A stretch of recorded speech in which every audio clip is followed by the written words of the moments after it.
ஸ்டாலின் வந்து வந்தார் நீங்க தங்கியிருந்த ஹோட்டலுக்கு.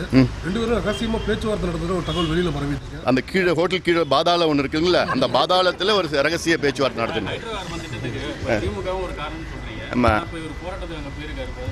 அந்த மக்கள் தெரியும், அந்த மக்களுக்கு தெரியப்படுத்தினா முடிஞ்சு போச்சு. அப்புறம் ஏன்னா இவர் தான் கையெழுத்து போட்டிருக்காங்க, இவர் ரெண்டு கட்சியும் தான் திமுக அதிமுக கையெழுத்து போட்டு இன்னைக்கு அதாவது குழந்தையும் கிள்ளி விடுறது தொட்டிலும் ஆட்டுறது. இப்போ மத்திய அரசு என்ன செய்யுதுன்னா அதே மீத்தேன் திட்டத்தை வேற பேர் ஹைட்ரோ கார்பன். யாரை ஏமாத்துறாங்க? ஹைட்ரோ கார்பன்னா என்ன? எல்லா ஃபாசில் ஃபியூலும் தான் hydro carbon. Petrol, diesel, LPG, methane, propane, butane, ethylene எல்லாமே ஹைட்ரோ கார்பன் தான். அப்படி ஏமாத்து வேலை. மீத்தேன் திட்டம்னு சொன்னால் எதிர்ப்பாங்க, அதனால் ஹைட்ரோ கார்பன் சொல்லி ஏமாத்திடலாம். ஏன்னா தமிழ்நாட்டு மக்கள் இழிச்சவாங்கல்ல, ஏமாளிகள் சொன்னால் ஏமாந்துருவாங்க. அந்த நோக்கத்தில் தான் மறைமுகமாக கொண்டு வந்துருக்காங்க. அது மட்டுமல்ல, இந்த திட்டத்தை பிஜேபி உடைய எம்பி, கர்நாடகா எம்பி அவர்கிட்ட கொடுத்துருக்காங்க. திட்டத்தை நிறைவேற்றி அங்கே இருக்கின்ற மீத்தேன் எரிவாயு எடுத்துக்கிட்டு அந்த பகுதி நாசமாக போனோம், பாலைவனமாக மாறிடும். மத்திய அரசு தமிழ்நாட்டுக்கு பச்சை துரோகம் செய்திருக்கிறது.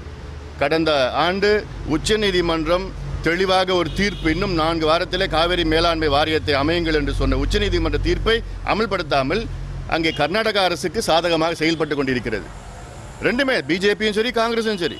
புதுக்கோட்டை, தஞ்சை, திருவாரூர், நாகை, புதுவையில் காரைக்கால் பகுதி, கடலூர் பகுதி மாவட்டங்கள்லாம், இந்த மாவட்டங்கள் எல்லாம் பாதுகாக்கப்பட்ட வேளாண் மண்டலமாக மாநில அரசு ஒரு சட்டத்தை நிறைவேற்றி சட்டமன்றத்தில் நிறைவேற்றி மத்திய அரசுக்கு பரிந்துரை செய்து மத்திய அரசு இந்த மண்டலமாக அறிவிக்க வேண்டும். ஏன்னா இதெல்லாம் நமக்கு சோறு போடுற பூமி, இதெல்லாம் காலங்காலமாக நம்ம பாதுகாக்க வேண்டும்.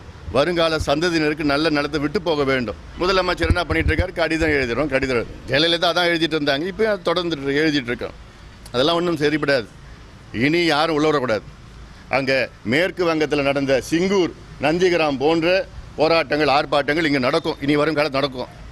அதனால் அதுக்கு நாங்கள் எந்த அளவுக்கு நாங்கள் தியாகம் செய்கிறது நாங்கள் தயாராக இருக்கிறோம். எங்கள் மண்ணை நாங்கள் காப்பாற்றணும், தமிழ்நாட்டை காப்பாற்றணும். ஏன்னா தமிழ்நாட்டோட மாநில அரசும் சரி மத்திய அரசும் சரி 50 ஆண்டு காலம் திமுக அதிமுக ரெண்டு பேரும் சேர்ந்து தான் இது இங்கே நாசத்துக்கு காரணம். மத்திய அரசுக்கு காங்கிரஸும் பிஜேபியும் தமிழ்நாடு வரப்போகிறது கிடையாது. அதனால் தமிழ்நாட்டுக்கு அவங்க எந்த ஒரு பயணம் வர நல்ல திட்டம் கொண்டு வர போகிறது கிடையாது அவங்களுக்கு. அதனால் இந்த நடந்துட்டு இருக்குது. இல்லை, இது சமூக நீதிக்கு எதிரானது. நீட் தேர்வு கிராமப்புற மாணவர்களுக்கு எதிரானது, தமிழ்நாட்டுக்கு எதிரானது, தமிழ்நாட்டுடைய 69 விழுக்காடு இடஒதுக்கீடு எதிரானது. இது இப்போ தமிழ்நாட்டில் பார்த்தீங்கன்னா 9 லட்சம் பிள்ளைங்க சமச்சீர் கல்வியில் தேர்வு எழுதிட்டு இருக்காங்க. 9 லட்சம். சிபிஎஸ்சியில் பார்த்தா 16,000 தான் எழுதிட்டு இருக்காங்க. ஆனால் அந்த நீட் தேர்வு சிபிஎஸ்சி தரத்தில் இருக்குது, சிபிஎஸ்சி ஸ்டாண்டர்டில் இருக்குது. யாராவது பாஸ் பண்ண முடியுமா சமச்சீர் கல்வியில் எழுதின பிள்ளைங்களாம்? அதெல்லாம் முடியாது. அதனால் இப்போ மத்திய அரசு என்ன நினச்சிட்டு இருக்காங்கன்னா மாநிலங்களுடைய உரிமைகளை எப்படியாவது எடுத்துடணும்.